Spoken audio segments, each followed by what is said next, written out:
Presidensi G20 Indonesia membuat posisi Indonesia semakin nyata di kancah internasional. Seperti disebut oleh salah satu majalah ekonomi besar di dunia, The Economist, Indonesia is back on the map. In the next decade, it will only become more important.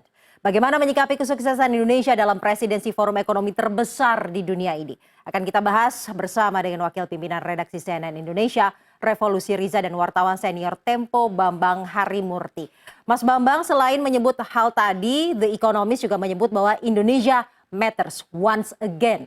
Bisa berbangga kita mengatakan bahwa presidensi G20 Indonesia terbilang sukses, bahkan diklaim menjadi yang terbesar. Bagaimana catatan media akan hal ini? Mas Bambang, apakah memang benar yang terbesar?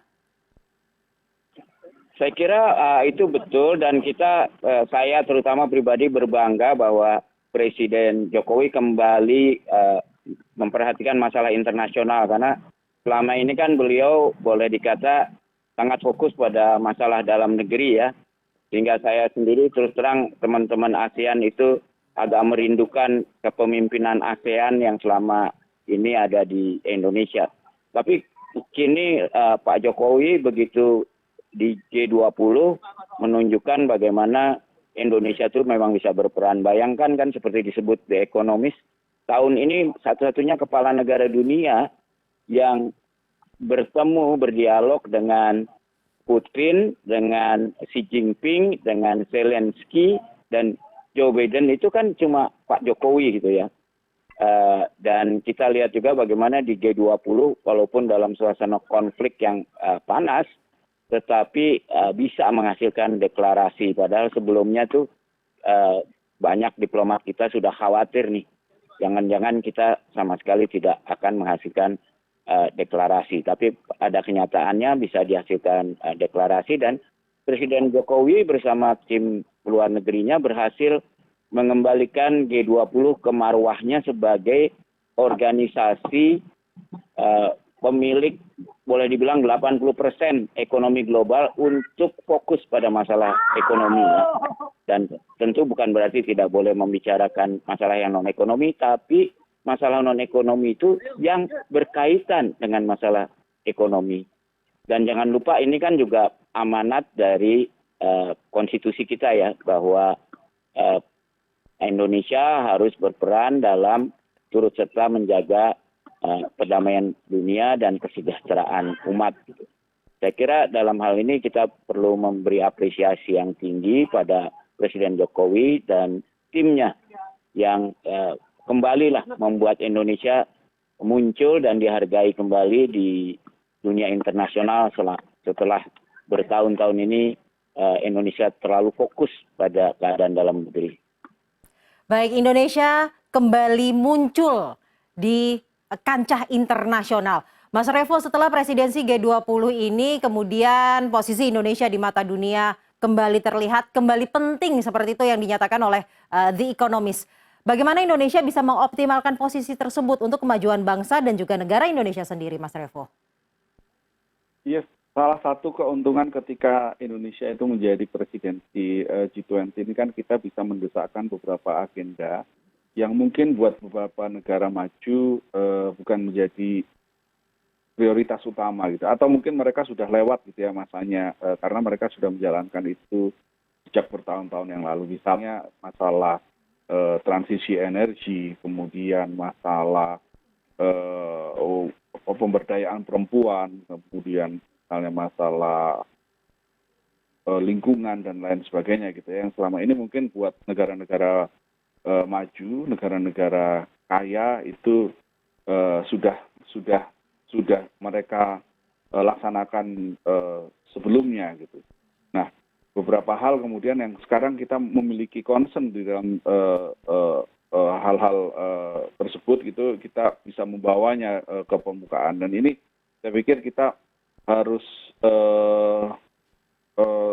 ya seperti yang tadi disampaikan oleh Mas Bambang ya, sebenarnya kan terlepas dari beberapa riak-riak di awal di menjelang pelaksanaan G20, misalnya ada beberapa organisasi yang dicegat dan tidak boleh melakukan menyuarakan aspirasinya, tapi di luar itu semua pelaksanaan G20 ini kan berlangsung dengan sangat-sangat baik ya, dan kita memang harus fair memberikan apresiasi kepada pemerintah.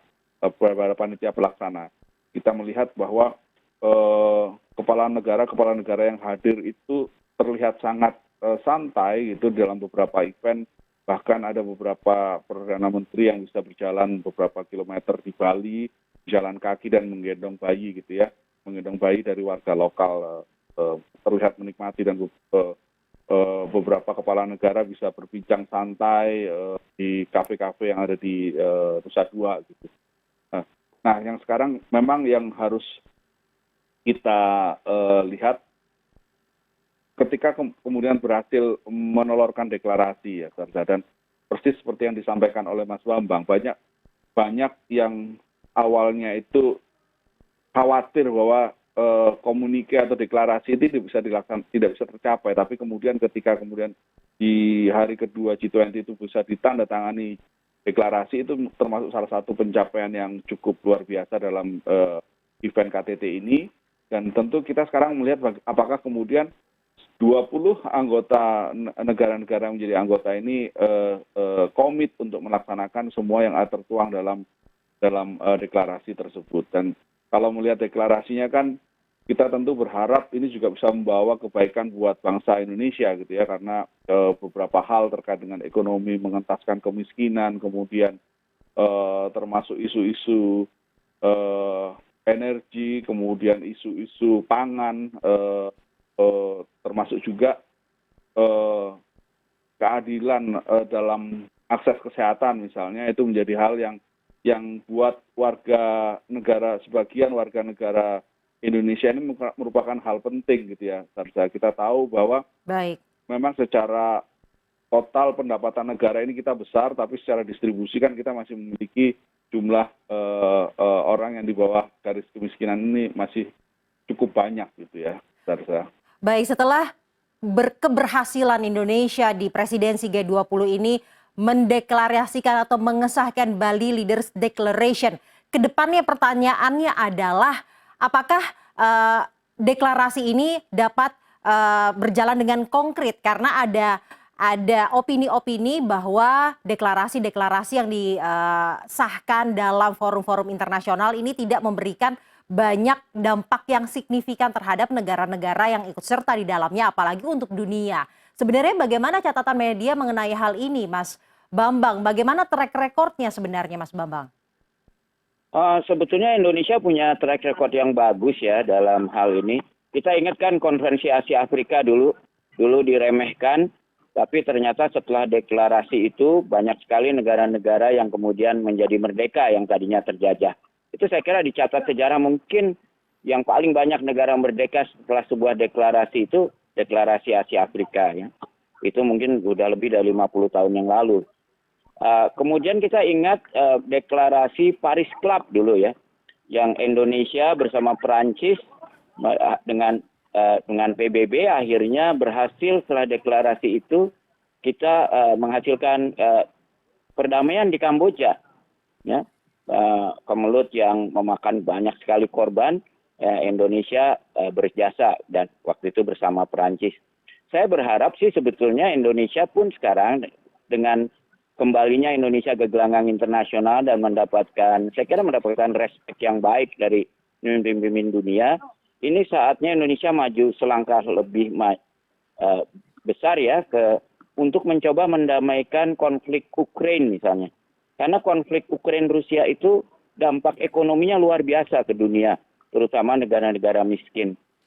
Dan sekarang itu memang sudah dilakukan dengan Turki. Tapi jangan salah, Turki itu anggota NATO, sehingga saya kira Rusia juga ada keterbatasan. Demikian juga RRT ya, dalam menilai peran Turki tersebut. Mungkin hanya sebatas di dalam peran-peran yang untuk transportasi makanan yang diperlukan negara-negara miskin misalnya. Tetapi untuk menjadi pendamai, kita sebetulnya harusnya bisa berperan seperti waktu kita mendamaikan Kamboja ya. Pada waktu itu kita berbagi peran dengan ASEAN. Indonesia mendapatkan tugas khusus waktu itu menjadi interlokutornya Vietnam. Ketika itu Vietnam dijadikan negara pariah oleh negara-negara barat ya. Tapi Indonesia berhasil membina hubungan dan memang secara resmi ditunjuk sebagai interlokutor dengan Vietnam, dan kita mencatat Paris declaration Baik. mendamaikan Kamboja, Pak, yang sekarang menjadi anggota ASEAN itu. Baik, menarik. Menurut saya sukses ini kalau dulu bisa dilakukan oleh diplomat-diplomat pendahulu, diplomat yang sekarang mestinya bisa Baik. melakukan ya hal yang sama ya, karena mereka kalau secara pendidikan lebih baik ya, pengalaman internasionalnya juga lebih bagus. Jadi saya punya harapan bahwa Baik, Mas Bambang. sekarang Menarik sebenarnya. pemerintah Indonesia punya modal yang cukup untuk lebih berperan mendamaikan dunia, terutama dalam konflik Rusia Ukraina ini, untuk menjadi solusi yang bisa diterima semua pihak. Saya berdoa sih untuk itu. Baik, Mas Bambang, menarik mengenai perdamaian Rusia dan Ukraina karena salah satu peneliti Indef menilai bahwa sebenarnya G20 kali ini tidak menyelesaikan masalah global yang krusial, yaitu yang tadi disinggung oleh Mas Bambang, perang Rusia dan Ukraina. Dan saya mau ke Mas Revo. Mas Revo, bagaimana media melihat hal ini? Karena sebenarnya ini adalah forum ekonomi, bukan keamanan, namun kan sebenarnya ada keterkaitannya, Mas Revo. Iya, memang kalau misalkan dinilai apakah G20 ini sanggup gitu ya untuk mendamaikan perang yang ada di Ukraina saat ini, gitu, invasi Rusia ke Ukraina. Tapi setidaknya begini sih, Presiden Jokowi ini dalam perhelatan KTT G20 kemarin itu terlihat sangat piawai gitu ya dalam melakukan diplomasi kepada kepala-kepala negara yang hadir di sana. Dan ini modal penting ketika dan kita tahu juga sebelum KTT ini berlangsung kan Presiden Jokowi juga sempat melakukan perjalanan dari Polandia menuju Ukraina dan kemudian ke Rusia. Artinya persis seperti yang disampaikan oleh Mas Bambang, Presiden Jokowi ini kelebihannya adalah mampu membangun komunikasi yang baik dengan kepala-kepala negara yang lain. Dan ini sebenarnya adalah modal saja. Terlepas apakah nanti G20 mampu mendamaikan, tapi setidaknya modal komunikasi yang ada ini, ketika komunikasi itu sudah terbangun, tidak-tidaknya pintu itu terbuka dan kemudian ada peluang untuk melakukan perbaikan ke arah yang lebih baik. Dan saya pikir harapan-harapan ini yang harus kita sematkan juga memang kepada para leaders dari G20 ini. Ketika komunikasi itu sudah terbangun dengan baik, kita pikir pastinya kemudian ini bisa setidak-tidaknya bisa menurunkan tensi atau mencari cara yang lebih baik lah untuk penyelesaian konflik. Walaupun memang apakah ini nanti G20 ini mampu atau tidak, ya ini mungkin pertanyaan yang menggelitik ya. Terlepas dari itu, tapi setidak-tidaknya memang tadi komunikasi itu bisa dibangun dengan baik dan ini menjadi modal juga untuk salah satu untuk mencari resolusi yang baik dalam penyelesaian konflik yang ada di Ukraina. Baik, setidaknya komunikasi yang sudah berjalan, yang sudah terbuka ini merupakan upaya satu langkah yang lebih maju. Seperti itu ya, Mas Bambang dan juga Mas Revo? Ya, betul sekali. Baik. Terima kasih telah bergabung di CNN Indonesia Prime News pada malam hari ini. Wakil Pemimpin Redaksi CNN Indonesia Revolusi Riza dan juga wartawan senior Tempo Bambang Harimurti. Selamat malam. Selamat malam, terima kasih telah mengundang saya.